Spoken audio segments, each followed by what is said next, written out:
बिस्मिल्लाहिर्रहमानिर्रहीम। अस्सलामु अलैकुम रहमतुल्लाहि व बरकातुहू। तो प्यारे व्यूर्स, क्या हाल चाल है? अल्लाह के फजलो करम से मैं बिल्कुल खैर वाफियत के साथ और आप सबकी खैरियत के लिए अल्लाह ताला से दुआ गो हूँ।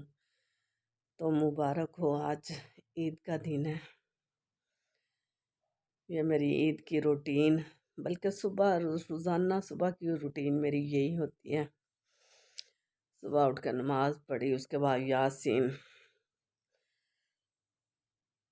कुछ सब कुरान पाक का पढ़ा कुछ। तो उसके बाद रोज़मर्रा के काम जो औरतों के होते हैं वो तो ख़त्म ही नहीं होते खैर से। लेकिन सुबह का वक़्त बरकत वाला होता है। सुबह को नमाज ज़रूर ज़रूर ज़रूर पढ़ के चाहे थोड़ा सा भी पढ़ लेना, चाहे 2-4 आयतें, एक रुकू पढ़ लें, ज़रूर पढ़ना चाहिए। अल्लाह ताला सारे दिन के कामों में बरकत डाल देते हैं, वक़्त में बरकत हो जाती है। सारे काम खैर वाफियत के साथ हो जाते हैं। सारे काम अल्लाह का नाम जब लिया जाए सुबह सुबह। तो ये माशाल्लाह ईद का दिन है। शुक्र अल्हम्दुलिल्लाह, अल्लाह पाक ने रोज़ों का इख्तिताम हुआ। अल्लाह का लाख लाख शुक्र, अल्लाह पाक ने तौफीक दी। अल्लाह पाक सब के रोज़े नमाज़ों को कबूल फरमाए और हमारे लिए जन्नत का ज़रिया बना दे। आमीन सुम्मा आमीन। तो ये वैसे तो मैं वो सेवियाँ बनाती हूँ। मेरे ससुर जब ज़िंदा थे तो मैं वो देसी घी वाली सेवियाँ जो होती हैं बनाई जाती हैं, वो बनाती थी मैं। तो अब तो वो फोत हो गए हैं। अब तो फ्यूनियों श्यूनियों से ही काम चल जाता है। फ्यूनियाँ बना लेते हैं, बरीक सेवियाँ ऐसे इसी तरह। तो सुबह सुबह वो दी सबको बना के, उसके बाद नमाज पढ़ने गए। ये मैं गोश्त मंगवाया था मैंने बड़े का। तो 2 किलो गोश्त है और 1 किलो दही मैंने डाला इसमें। तो ये मसाले बना के इसको मैंने मैरिनेट करने के लिए रख दिया गोश्त को। अच्छे से मैंने कहा हो जाए, नमाज़ पढ़ के आके ईद की फिर बनाऊंगी। तो ये सारे मसाले मैंने डाल दिए हैं इसमें दही में, इनको मिक्स कर दिया है। 1 किलो इसमें दही डला है। तो माशाल्लाह से इतना मज़े का ये बना है ना मसाला इसका। टमाटर वगैरह इसमें नहीं मैं डालूँगी, कुछ भी नहीं डालूँगी और बस यही मसाले डालूँगी। तो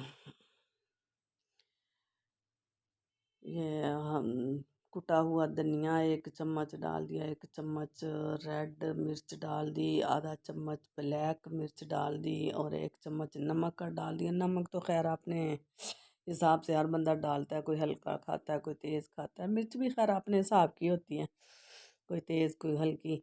मैंने तो खैर दरमियानी सी मिर्च होती है, मैं दरमियानी सी मिर्ची खाती हूँ। मेरे घर वाले तो ये मैं इसको मैरिनेट करके इस तरह से ना लहसुन अदरक का पेस्ट लगा के, तो अब मैंने कहा ईद पढ़ने जाऊंगी। सामने ही है हमारे मदरसा, मैं ईद पढ़ने चली गई। तो ईद पढ़ के आके फिर मैंने ना लहसुन अदरक का पेस्ट नहीं लगाया था, फिर आके मैंने लगाया इसको। तो लगा के फिर मैंने रख दिया। तो उसके बाद ये देखें, ये ना मसाले मैंने घी में खड़े मसाले डाले हैं, मसलन दालचीनी, लौंग, बड़ी इलायची। तो उसको कड़का के ज़रा, तो फिर वो जो मैरिनेट करके रखा हुआ था चिकन, वो मैंने उसमें डाल दिया। तो ये खैर से मैं सुबह से मैंने रखा था। फिर उसके बाद मैं बच्चों की पप्पो की तरफ चली गई, तो उनसे ईदी वगैरह मिल के आई। तो शाम को आके फिर मैंने ना सालन बनाया। तो माशाल्लाह से बहुत मज़े का ये बना। आप इस तरीके से बना के देखें, इंजॉय करें, मुझे दुआएं देंगे इंशाल्लाह। आप एक दफ़ा इस तरीके से बना के तो देखें, बहुत मज़े का बनेगा, बहुत मज़े का बनेगा।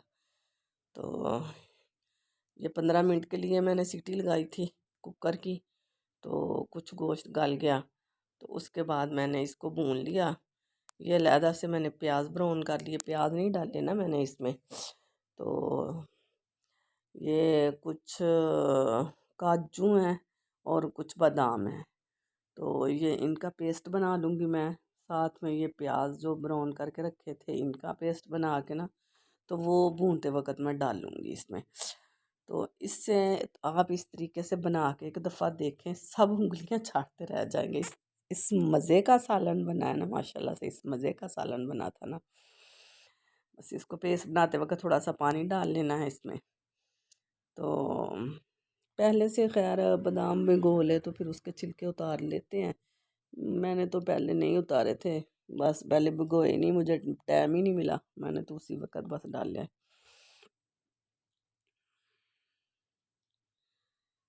तो इसका पेस्ट बना लूँगी अब मैं।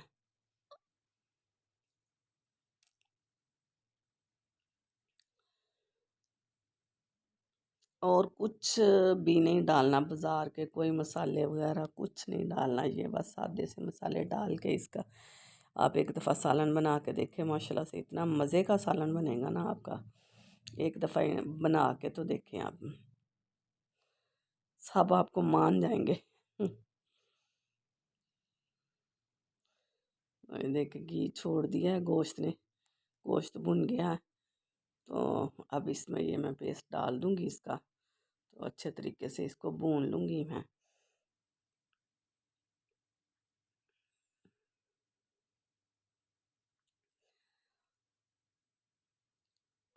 तो और आप सुनाएं, कमेंट्स बॉक्स में मुझे बताएं आपकी ईद कैसी गुजरी है।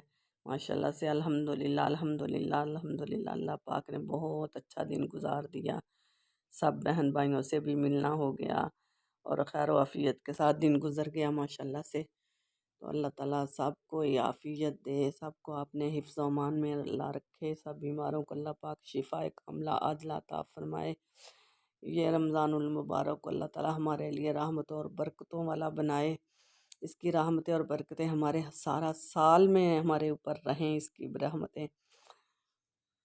तो इसके असरात मज़ा तो तब भी है जो कुछ हमने रमज़ान में अमाल किए हैं, अल्लाह ताला हमें बाद में भी तौफीक दे, इसी तरह हम करते रहें। ज़ाहिर बात है अमाल तो कर ही लेता है इंसान, लेकिन बात ये है कि किसी का दिल दुखाने से बहुत परहेज़ किया करें। मैं तो ये कहती हूँ कि नमाज तो पढ़नी है अपने लिए, सब कुछ नेक अमाल करने हैं, लेकिन किसी का दिल नहीं दुखाना चाहिए बिल्कुल भी। ऐसी बात अल्लाह ताला हम सबको अल्लाह पाक बचाए कि किसी का दिल दुखाने की वाली बात ना हमसे हो जाए। ये सबसे बड़ी नेकी ये है, वरना आज